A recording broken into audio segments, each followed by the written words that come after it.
At Believe, our mission is to develop recording artists and labels in the digital world. We believe that the best way to accomplish our mission is to provide them the solutions they need to grow their audience at each stage of their career. Streaming has changed how people discover music, paving the way for the rise of independent artists and labels. With digital, a new generations of millions of aspiring artists can now take their music to the world with TuneCore. In this decade, more artists than ever will find a path to make a living of their art, freely and independently. Digital is changing the way artists are developed. Thousands of artists and labels are now using Believe's technology platform, innovative digital solutions, and relying on the expertise of our local teams in 50 countries. To our 1,500 believers, continue to learn and be inspired by the many artists whose careers you're contributing to elevate, and be proud of the labels you've helped develop in the past 15 years. To artists and labels, we thank you for trusting us with your creative life, with your digital business. Your independence, your power, and your freedom is our strength. We believe in you. To our digital partners, your unwavering engagement by our side propels us forward. To our new shareholders, your investment will support the development of our talent, our technology platform, and the acquisition of new capabilities. Together, let's shape a respectful, diverse, fair, and transparent future for independent artists and labels. Thank you.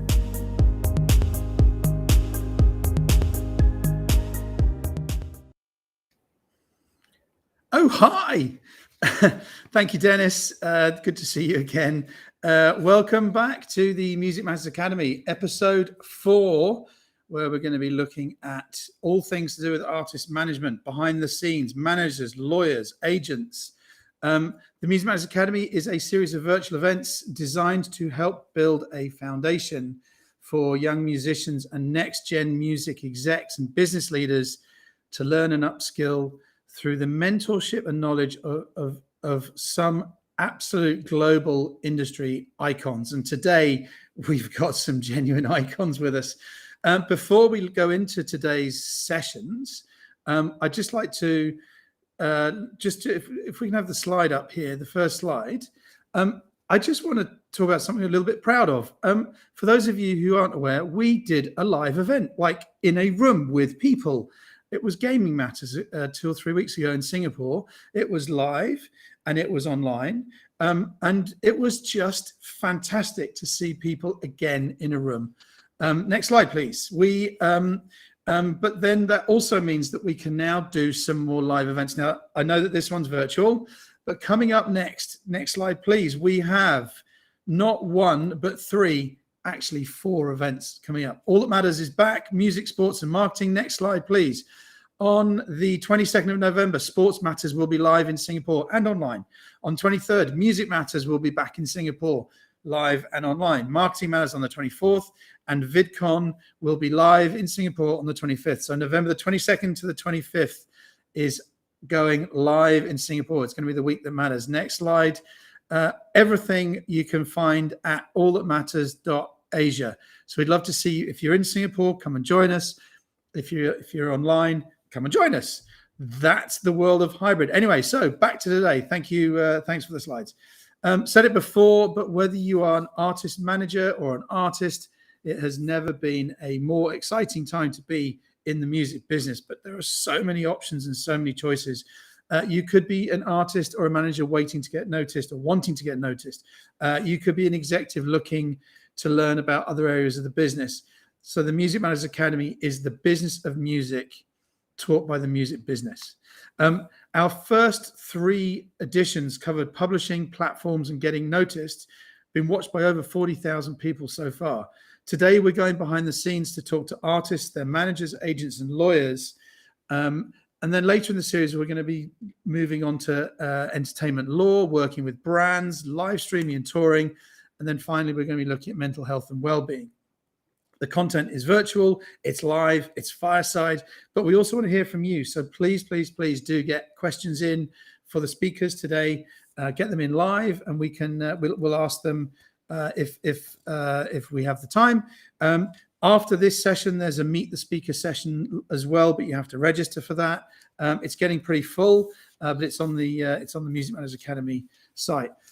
Finally, as you will have noticed by now, the Music Managers Academy is free to attend. That's really important.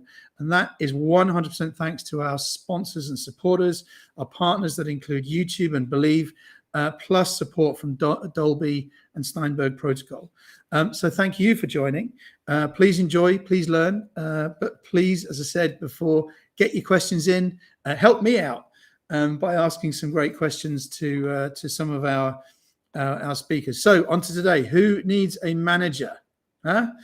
Surely in this era of DIY, an artist can do it all themselves. Well, to be honest, if there's anyone in the food chain that's even more necessary than ever, it's an effective artist manager and the team behind the artist. If you've seen from the previous 3 episodes, a lot of people were talking about how important that team is around the artist. The manager is seen as your parent, your business parent, your planner, your campaigner, the one who connects the dots. We've said this before, but if you think you can do it yourself, why are you here? Switch off. Anyway, so later today, we've got Emma Banks, Caroline Chow, and Gurpreet Singh, a fantastic lineup. To start with, we have 4 brilliant speakers. We have Wendy Ong, Regan Lethbridge, Ed Shapiro, and Vivien Lewitt. But we are going to start with Wendy, the global president of Tap Music, and a very, very well-known music manager. Wendy, welcome to the Music Managers Academy. Thank you so much for joining us. Hi, Jasper. A bunch of questions first. Who are you? Where are you? And who do you work with? And finally, what do you tell your family you do for a living? Okay, so first of all, my name is Wendy Ong, and I am originally from Singapore. So Music Matters in my heart is the best conference ever, and I'm completely unbiased. I've only ever worked in music, and I actually started my career in Singapore many years ago. We won't count how many, but Singapore, Hong Kong, New York, and now I'm in LA. I spent a large chunk of my career working at the labels. It's quite funny, but I actually started doing new age jazz and film soundtracks in Singapore. So, very popular genres, as you can tell. After I moved to New York, I was primarily doing a lot of rap and hip hop, which was also really weird because I didn't really grow up with those genres in Singapore, because back then a lot of it was actually banned or censored or just didn't get any radio airplay. So fast forward now, after stints at multiple major labels, I ended up at Rock Nation, which was my first foray into artist management. And that's actually when I realized that I was a much better fit for management than for the labels. And I can explain why later as we get into it. And for the past couple of years, I've been at Tap Music, and I absolutely love it. We manage the likes of Dua Lipa, Lana Del Rey, Ellie Goulding, Hailee Steinfeld, Noah Cyrus, Dermot Kennedy. And my latest client, which I'm very excited about, is CL, who is, she's a bad bitch from South Korea. She's amazing, incredible. I love her. That's fantastic. Well, congratulations on landing CL. Thank you. What do you tell your family you do for a living? I think they get it now, but when I first started in Singapore, it was obviously very, very frowned upon. Being Asian and being a woman, my parents had the traditional jobs lined up for me. And when they found out that I was going to be in music, they just thought that I worked in bars, I think, promoting music or something along those lines. But I think now they have a pretty good grasp of it, because I think they know, like, my job is to help make someone's music dreams come true. Does that make sense? I think it's It that's does. in a nutshell. That's what my parents understand.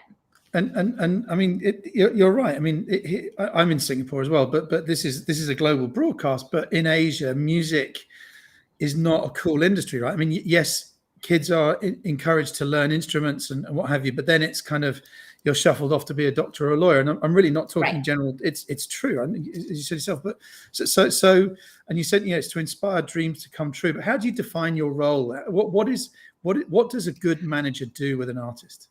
I think that a good manager is a true partner in all sense of the word. Like, I think that when, I don't know, like, I honestly think that as a good manager wears so many hats, from doing marketing to the touring aspect to figuring out creative alongside the artist.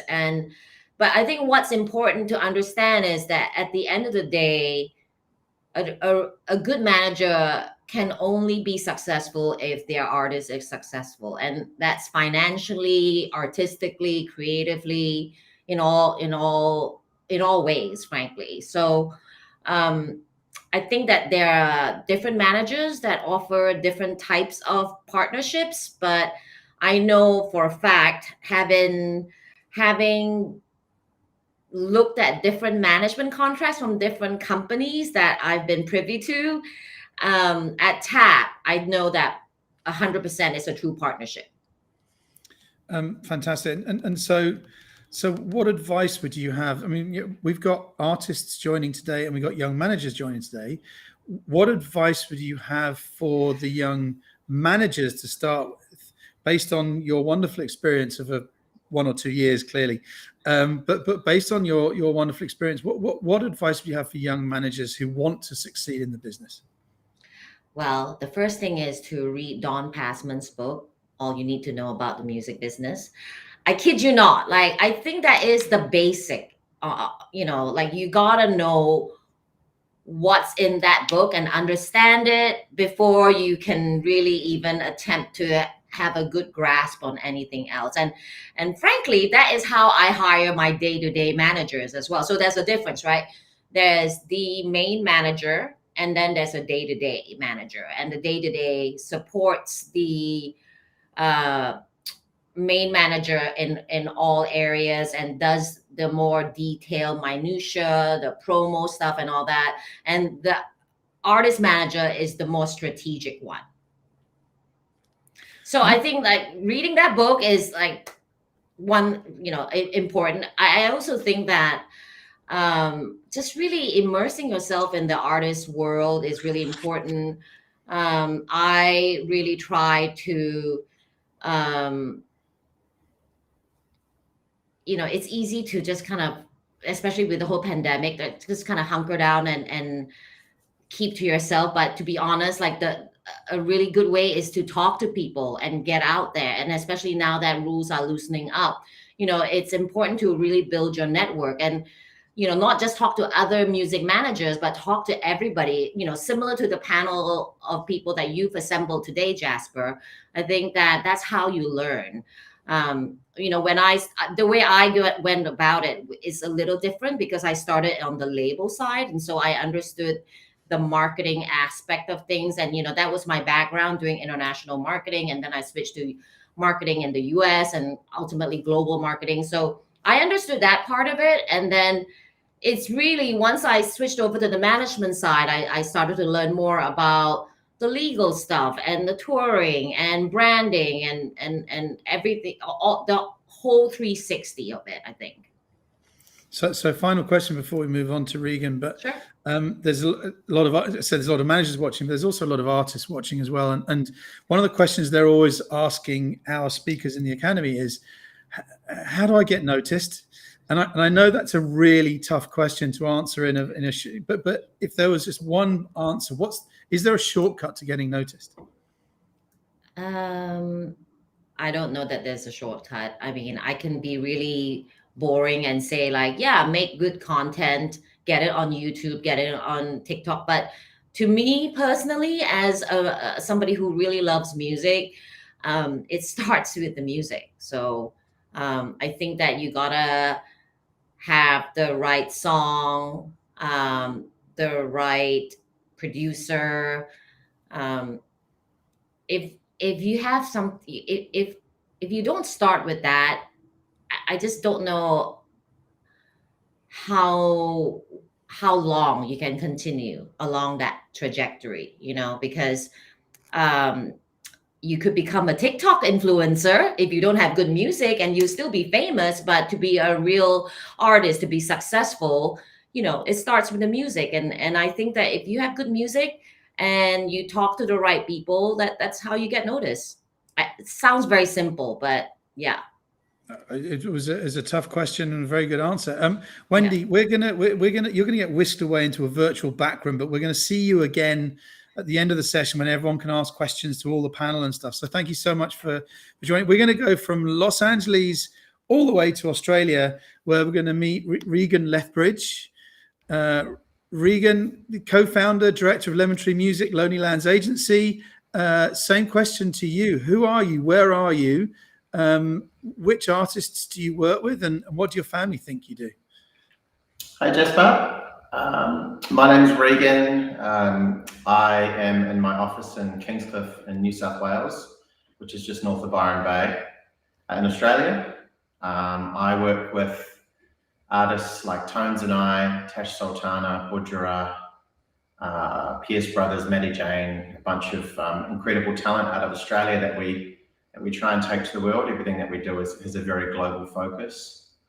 And I tell my family that I'm a music manager. I just try and keep it just super simple, and just we're the people that kind of join the dots into helping bringing the artist vision to life, which can be, in some instances, crazy big visions about taking over the world, and in other instances, they just want to live off their music, and that's success to them. So we're very fortunate. We've got a great team, and I've got my business partner Dave Morgan and a bunch of incredible staff that help basically bring everything to life as best we possibly can, making lots of mistakes along the way, but having fun doing it.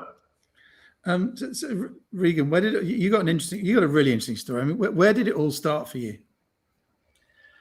In New Zealand, obviously I'm a Kiwi. I started playing with a few friends, and we came across to Melbourne to try and give it a crack as a band. We played professionally for 7 or 8 years, and Dave, the bass player in that band, is my business partner and co-founder of Lemon Tree.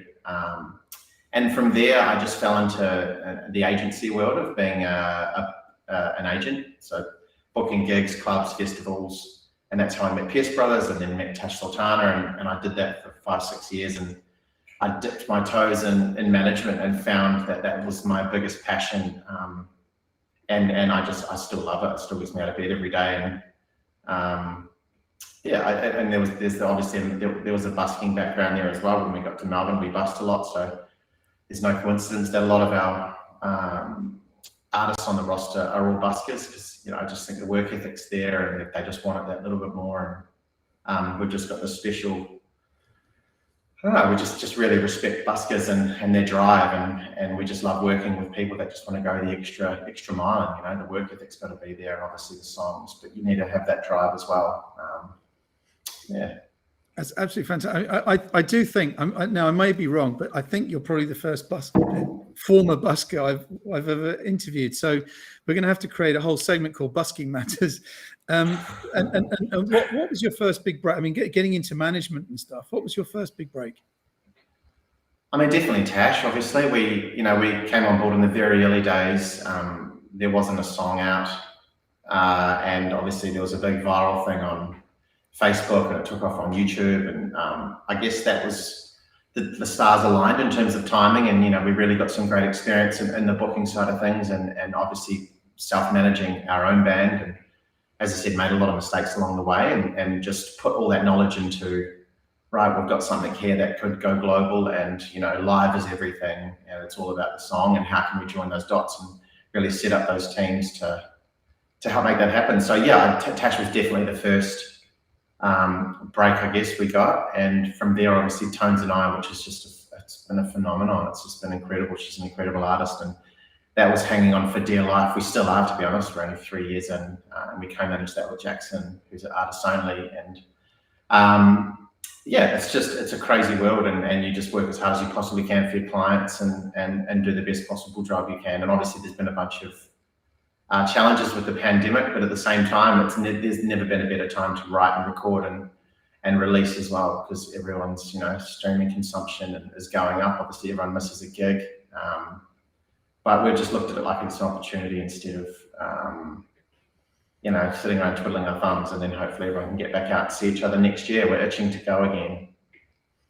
Fantastic. And I know that Australia is starting to open up, as is hopefully the rest of Southeast Asia and Asia, and beyond. But talking about management and that team that the artists build around them, how would you define your role within that? Now, I know that you run a business as well, but let's just talk specifically about artist management. Where does the manager fit? So I'm more of like the strategic setup person. So I'll put a team around an artist from the early days, help out with a lot of the earlier deals. You know, yeah, just basically you're essentially the point person. It's like an A to Z of what it's all encompassing essentially. And then we've got a day management setup, as Wendy said just before, which they're integral cogs of the wheel. And we've got people that help with admin, and obviously you've got the labels and the publishing. So you're essentially the point person that basically helps bring everything to life, and you coordinate with the wider team. And it's pretty complicated. As a good friend always says, you know, it's not rocket science. If you've got the right song, you can do anything. We once had a U2's manager, Paul McGuinness, came to Music Matters probably 15 years ago or so. And one of the great insights he said was never, ever work harder than your band. I mean, this is U2's, one of the biggest bands of all time. Yeah, but their manager said, never work harder than your band. Do you have any advice for young managers who might be watching this today about how to go from 0 to 100? Just, yeah, firstly, never give up. You're going to get told 100 times no. And then when you get that one yes, you've got to turn that into something. And you've just got to look for ways to create opportunity and build those relationships, and just get out there and get busy, get your hands dirty. And just don't be afraid to try stuff, try new things, and just find a team, find a community, and get everyone swimming in the same direction, and you can achieve anything. But I think it's fine, you know, finding that artist or band or whoever it may be that you just connect with, not only on a musical level, but you need to, you know, have that, you need to get along, obviously. And have that mutual respect, and just get out there and give it a shot. And as I said before, like, make a lot of mistakes, just don't make the same one twice, and just never give up when you feel like you're gonna, you know, you're at the end of your road and you're 5-6 years in. Just think, like, you know, you could be on the cusp of doing something incredible, and then all those years of experience of getting to that point you can put into that client when things do break. And yeah, it's just a super exciting industry. And the more you know, bright sparks from around the world that get involved in it, the better. It's such an exciting time for our business. It's certainly a very cool job to have. But going the other way, how does an artist find a great manager? I reckon just the best way, the old school way, is just get out and play and fill those rooms. Start really small, or go busking and make as many people stop on the street as possible. Just get that word of mouth chatter, because no matter how much marketing you put into something, word of mouth is always going to be your best friend. And get a vibe and get a reputation for being the person that sells out these rooms, or it's just a phenomenal live player, or collab with other artists that have got producer friends or something, that we're just get your song out on DSPs and get your music out there as much as possible. Just say yes to everything, basically, especially in those early critical phases. You end up saying a lot more to stuff down the road, but in the early days, I think just get out there and just enjoy it. It's music. Regan, same as Wendy, we're going to see you again in a minute, but you're going to get whisked off into the virtual back room. Thank you so much for joining us from Australia today. Up next, we're going to go to New York. We've got Ed Shapiro, who is a partner in Reed Smith. And the lawyer, very much loyal to the stars, an old friend of Music Matters. Ed, thank you so much for joining. You are in New York at the moment, where I know I've been saved a little bit by I think the clocks are changing, but are you in New York at the moment? But, I am. You know, so thank you for joining us at night. Ed, for the people who don't know you, who are you? Who do you work with? What do you do? And what do your family think you do? I should work backwards on that one. Let's keep that a secret. So I'm a lawyer in the music business primarily. And I've been doing this for about 30 years now. I haven't done anything else professionally. Clients range from artists that you've never heard of, or maybe you have, small artists all the way up to the Rihannas and Jay-Z and Grimes, Bella Poarch, SZA, Normani, Anita, Bon Jovi, a ton of people. So that's the hit list, I guess. And you work for Reed Smith. I mean, you work for a global law firm. But what is the role of a lawyer within this team that fits around the artist? Yeah. How do you define the role of a lawyer? I'm going to speak from the U.S. perspective because it's quite different in many areas of the world. In many areas of the world, the lawyer is the last person to see a deal. The paper gets pushed under your door with no windows and says, "This looks good, check the box." But in the U.S., the lawyer is part and parcel, a key substantive member of the team with the manager, with the business manager, who's the accountant. And then you have an agent after that. But, you're there, you have the relationships like the managers do. You have as close, if you're a good lawyer, as close of relationships with the A&R teams, the executives at the labels, the music publishing companies. So, you're an extra spoke in the wheel. You're not an afterthought, which is the way I like it. And within that, so we've got managers and artists watching the sessions. Coming from the legal perspective, legal side, what advice do you have for young managers who are trying to get on in this world? And similarly, what advice would you have for young musicians from a legal perspective, trying to get on? Well, look, I'll differ with Wendy. I mean, you don't need to buy Don Passman's book. I don't have my own book, but just don't sign anything without a lawyer. That's rule number one. I don't care if you're a manager or you're an artist. Look, the artist thing it's kind of what McGinnis said. It's like when I meet a new client, I can't want it more than they do. And sometimes I get the feeling that I see something in them that they don't even see themselves. It's really difficult to work with an artist that way. So for an artist, I always tell up and coming artists, you're literally one move away from getting on the stage, literally. Back when I first started, if you were Adele, let's just say you were Mariah, if you had that voice, that was your ticket, right? If you had fantastic songs, that was your ticket. That's not the game today. And unfortunately, I can name half a dozen artists that some of us may have seen on TikTok and elsewhere that are unbelievable, but that's not it. Right. So I think today you have to be firing on all guns, and you're going to be better at certain things. Some people might be better at their social media presence.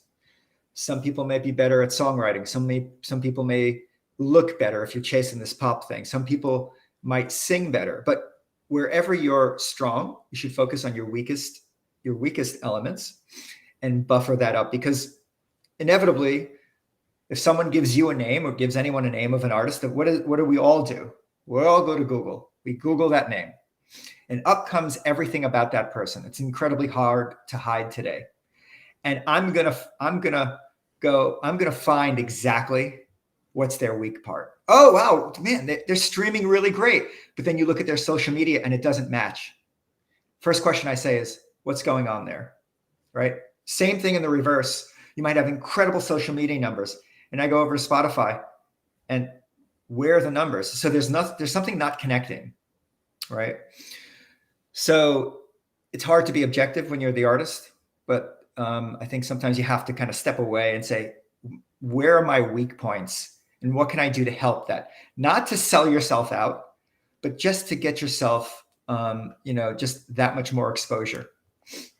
I mean, it's fascinating hearing someone, you say, a lawyer who everyone would think, well, you just hand them the contract at the end of the negotiation, but you really do get involved in the whole process, right?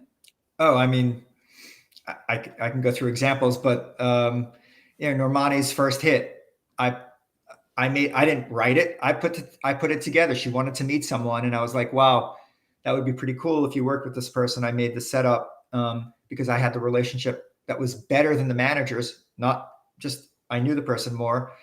And we kind of had a team huddle about it. And I said, yeah, let me make that call. And sometimes the manager has the better relationship. So in a good team, we're all working for one thing. We're working for the quarterback, which is the artist and the CEO. And we're trying to just, achieve whatever they are trying to achieve. Not my view, and we're trying to achieve their view. So you're sharing their vision with them, right? When does it work from a legal perspective, from a lawyer's perspective, not legal, from a lawyer's perspective? When does it work? I'm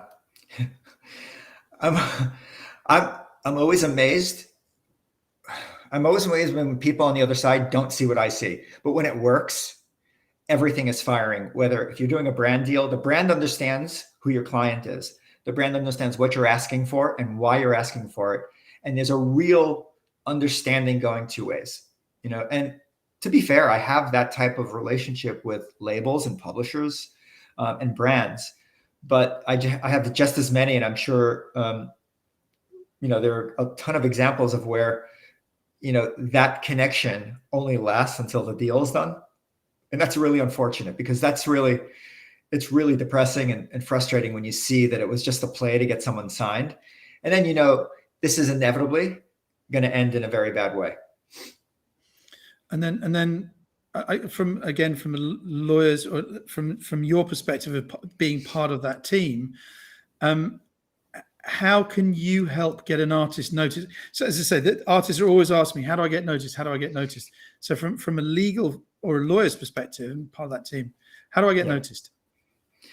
What I do, if I think I have the goods, the first thing I do is I'll say with my client's permission, I'll say, hey, I think you should be at these, we should talk to these three people. And that's what we did. I have this one client who's, I think she's 15 now, but she's unbelievable voice. And I said to her, she had already been kicking about for 2 years. Can you imagine a 13-year-old trying to get signed? And I said, why haven't you got signed? Oh, well, we tried this and that. I said, I think you're going about it all wrong. I put her in the studio with another client of mine who's a producer or songwriter. They connected, which is great. They made 3 tracks. I said, great. We're not going to play this for anyone. What we're going to do is something really unique. We're going to invite every major head of every major to come to the studio. It's the only way they can hear the songs. So that kind of built a hype, since I don't call them and ask them to do that every day. Pretty much never. So that they came to the studio, we had 3 offers immediately, but I had the artist, I had the voice, I had the songs, I had the whole thing lined up. And it really took a team to kind of figure out what would work for this person. Because if I told any label that she was on America's Got Talent, I wouldn't get a call back. But if I didn't tell them who it was, not a name, and all they got to hear was the music and the voice, I got them. Right. So sometimes you gotta work back. You gotta work, kind of different ways. Now, not for now. I'd love that. The world is moved. The music industry is moving into kind of avatars and NFTs and stuff like that. But are you guys getting involved in that area of the business? Yeah, it's got nothing to do with management, by the way. I'm just asking you. No, 100%. I mean, I don't know if I mentioned I represent Claire. I represent Grimes, and so she, if you're following the NFT space, she had quite a successful launch. But it makes a ton of sense for her. I think the whole NFT run I think hopefully it's settling out. NFT to me is just another type of content and another vehicle to sell original content, but that's all it really is. It's nothing more than that. We do get involved, but I always tell my clients and I caution them, don't make an NFT for the purposes of an NFT. Make a piece of art, and if it fits that format, right, of exploitation, then that's when it's going to work. I'm sorry, I'm writing while you're talking. So Ed, look, brilliant advice there. And thank you so much for joining from New York. Now we are going to have you back in about 10 minutes time. Awesome. But you, again, whisked off to the back room, and with the final speaker today, who's going to bring it all together. We're very lucky to have the global head of artist relations for YouTube, Vivien Lewitt. Vivien, where are you today? And same question to you. Who are you? Where are you? And what's your role at YouTube? Hey, Jasper. Thanks for having me. Where am I? I'm also in New York, like Ed. I've always lived in New York, though I have had 2 different lives of my career in the music business. I've always been in the music business, but I started out as a music lawyer, as an artist lawyer. So parallel universe to what Ed just shared with everyone. And then in 2011, I was ready for a shift and realized that I could have a lot of impact if I did something within an organization, not a label, where the paradigm of how artists access an audience and how artists connect with a fan was beginning to shift. You could see the writing on the wall. There was access, there was exposure. Someone earlier, I think maybe it was Regan, mentioned, you get in your van and you go play shows. And that's how I grew up in New York City. Club after club after club. Actually, I just moved to an apartment that is across the street from where I used to spend virtually every night, Monday through Friday. Saturday and Sunday were days of rest. And I saw that kind of thing was beginning to have a parallel universe online. And I thought, well, maybe I could take what I know about the artist experience, what they need, and see if I can work in a way that would scale that across an enormous number of artists versus the myopic sense of working on an artist by artist basis. I still miss that though. That's the one thing I miss in the last decade, is that kind of close proximity, because I kind of do sit across everything now. I've worked with artists that each one of the individuals who have spoken, I've worked with all of their artists while at YouTube. So you work with the managers, you work with the artists, you work with the lawyers, you work with the, all I work with the all labels. Lawyers only when we're contracting for something, but that's not true. Every once in a while, an attorney will call me.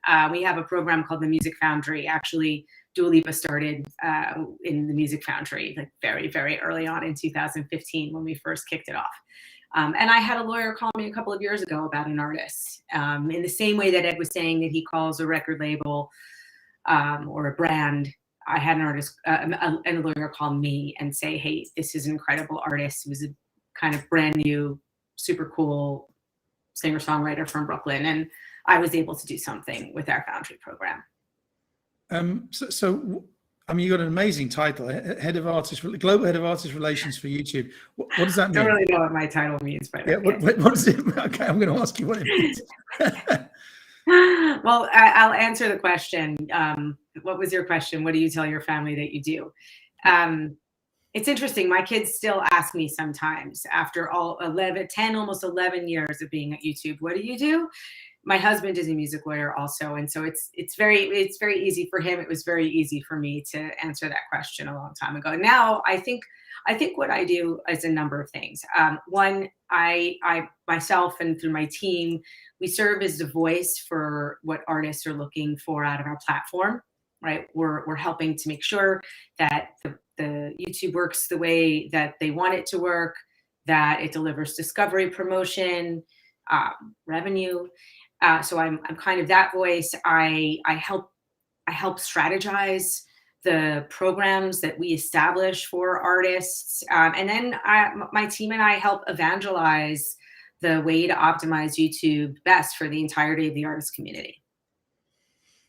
So with you sitting kind of in the middle of all of them for one of the biggest platforms, if not the biggest music platform in the world, what advice would you give to young managers who want to succeed? I mean, they're always going to say, how do I monetize my time? But what advice can you give to a young manager wanting to succeed?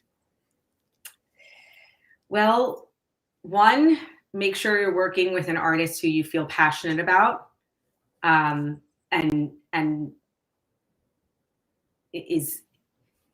is going to give you the ability to have the kind of experiences that you need to succeed as a manager. Meaning, for a manager to deliver for an artist, there's so much to know today. Like it's harder than ever. I mean, Wendy, Regan, I think it's harder than ever to be a manager today.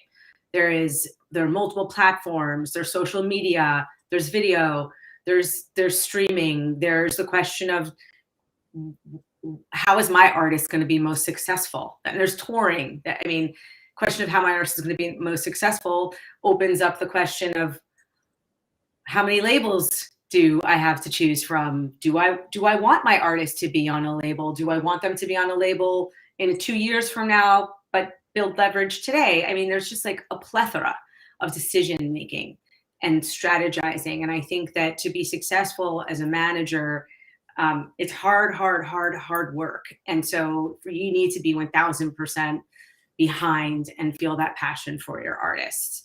And then I think it's a lot of education. It's like a lot of getting your hands dirty. It takes a lot of effort and working long hours. I made enormous sacrifices in my life, my career early on. And I just think you have to have the experiences. You have to get your hands dirty. You have to make mistakes.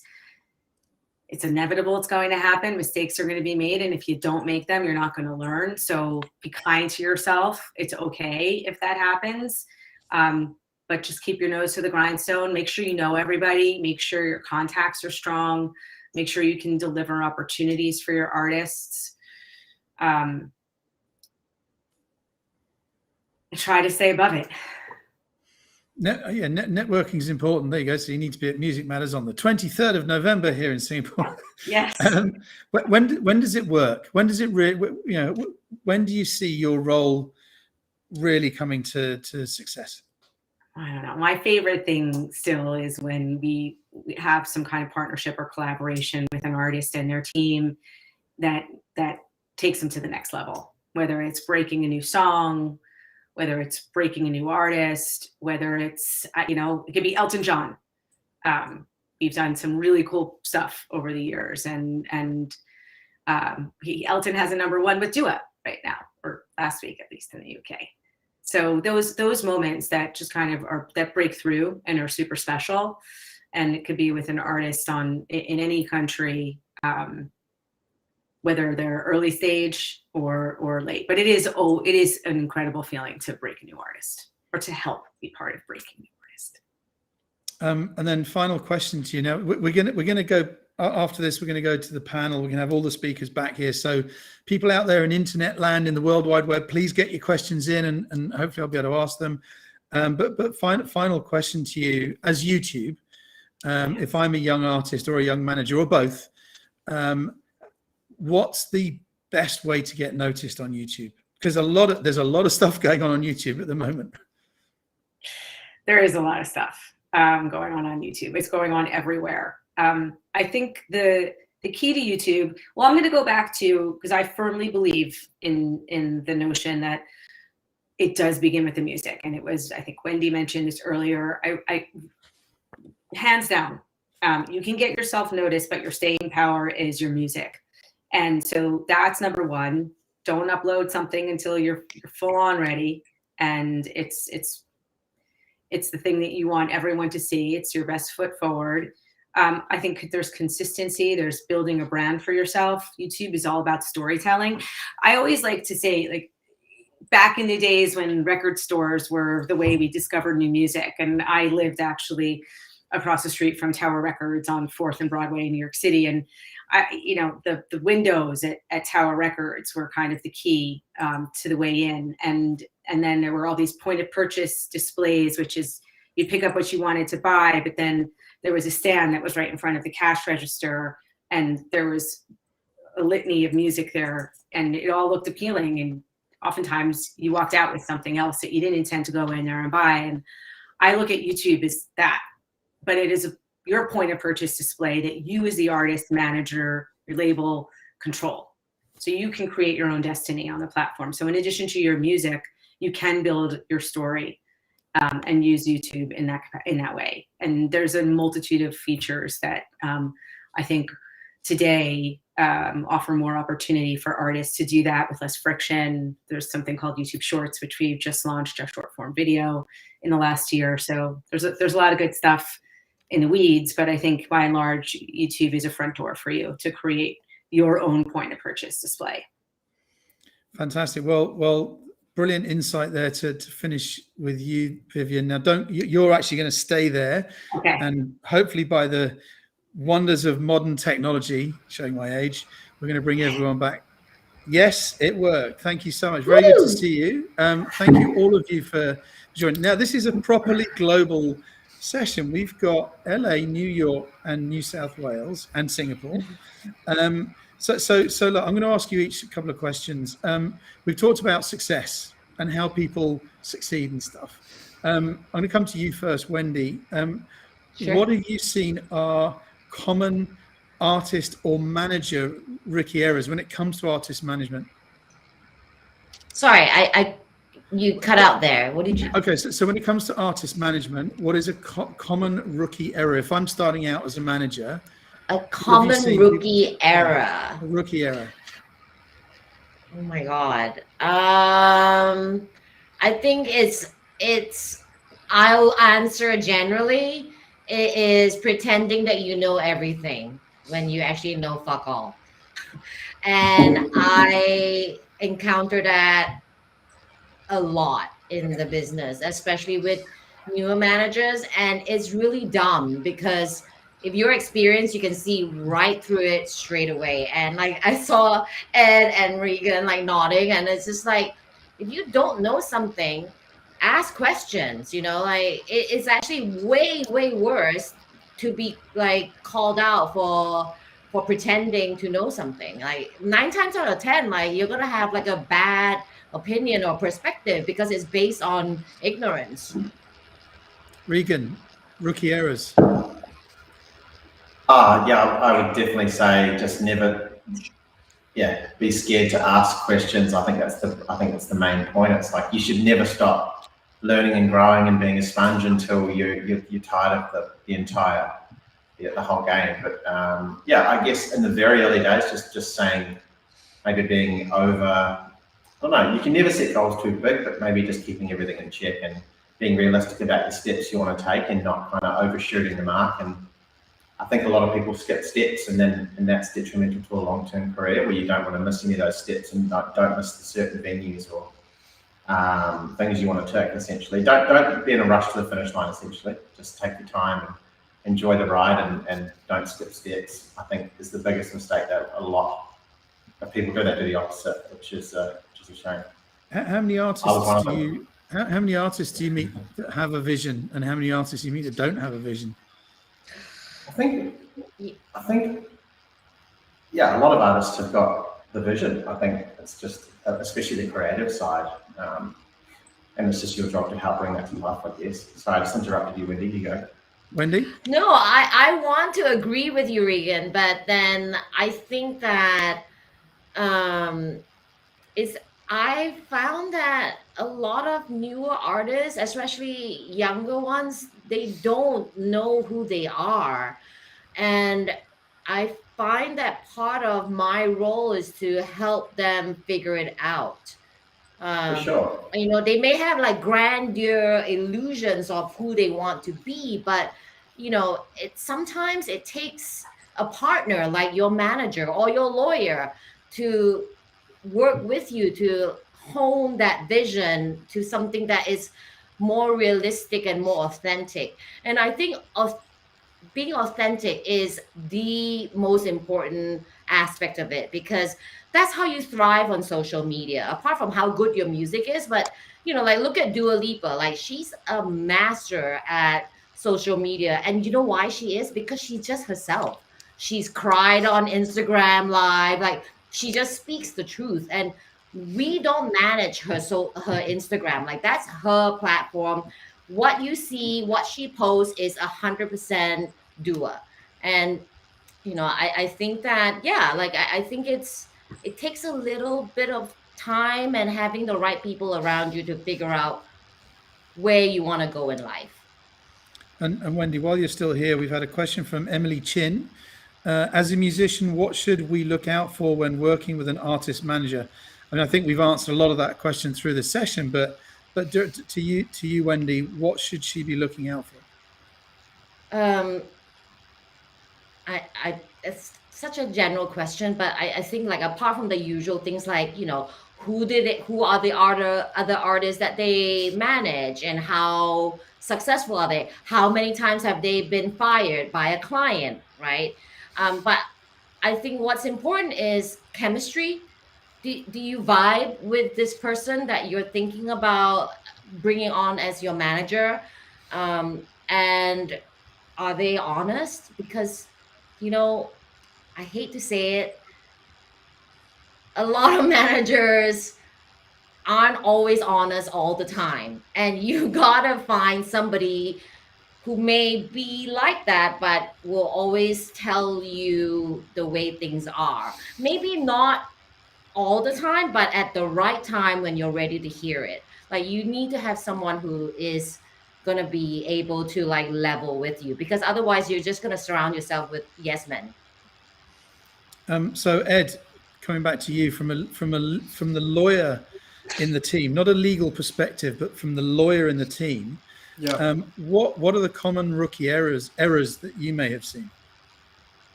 People going with bros and not pros. I mean, I tell people that all the time. It's like when you have a choice to go with your buddy who you went to high school with or a seasoned expert, your buddy can be there and watch every show. You go with the seasoned expert. And it's like, it sets people back because your bro could be a sister, a friend, a girlfriend, anyone. That could set you back, and they become, when you have a falling out with them, it's really messy. And so my point is always try to put together the best team you can. That's it. Like if you can reach a Wendy and she's open to talking to you, or you have a conversation with me and they say, man, I've been watching Wendy's career. Do you think you could? Yeah, let's go for that. All she can say is no, right? So what? But if someone like her or Regan says yes, and it's a good fit, my goodness, now you've opened up a Rolodex and an experience base that you didn't have a minute ago when you were going to go with your buddy from secondary school who was just going to be there for you and ride the wave. We're getting so many amazing insights from all four of you. Vivien, same question to you there. From the person who sits in the middle as the platform, but what have you seen, any rookie errors that artists or managers are making? This is tough because both Wendy and Ed have hit on the things that would have been first at the forefront. I think the asking questions thing, especially when it comes to digital and technology, is really important. I think stuff sometimes isn't fully understood. And I also think just like ignoring the details. Details do matter. Data, I hate to say it, the tech person in the room, but data does matter. Don't get caught up in the big picture. Look in the weeds and see what's there, because that stuff is really telling and can guide your next step, which might be the right step.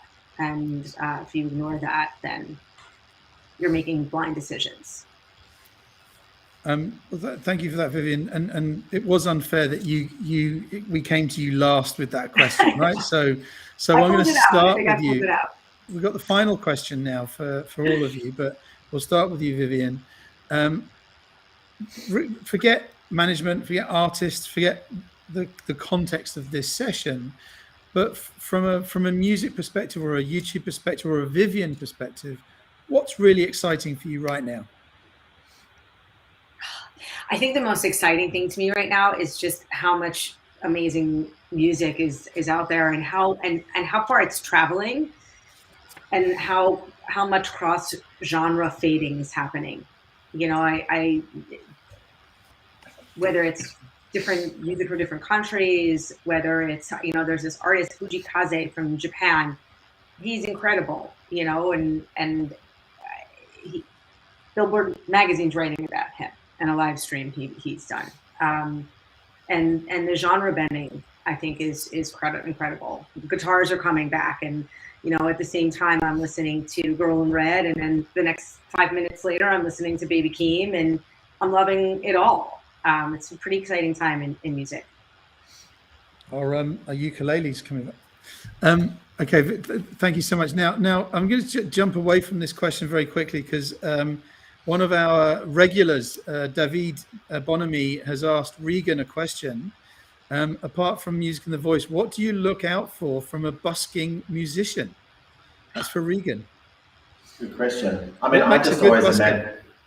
Yeah, you just want to imagine that, you know, you just want to stop the traffic. You literally just want, if you get 30 seconds with that person, no matter what kind of walk of life they come from, you want to be able to stop them in their tracks and just kind of take them away. And I guess it's just such a short window in time, and yeah, you just want to have those songs or something about what you're doing, the air of magic that you can't even explain. And obviously just a huge amount of drive and work ethic to go from busking, which is an incredible thing, to those next steps of all the challenging things of release schedules and travel and all that sort of stuff. So yeah, I guess the main thing is you just want to be able to stop someone, essentially, and just stopping just traffic. It's a nice answer. So Yeah. while you're here, Regan, the same question back to you now is, what's really exciting in Regan world? It's just the artists we get to work with day in and day out, the possibilities. I don't even think we've scratched the surface, and what's to come with the DSP growth and everything that's happening, and shows coming back next year. So from our point of view, just the music business in itself it's come into this incredible time where I don't know, there's just a certain buzz around and excitement, and there's 60,000 songs a day being uploaded to Spotify apparently, and it's just a nuts time to be involved and just hang on for dear life and contribute and make a positive change. Nice. Ed, back to New York. What's really exciting in Shapiro land? Oh, well, I've got a client for Regan, so I got to hit him up in a second. She's out of Dublin. 20%. But no, for me, I think Vivien touched on it.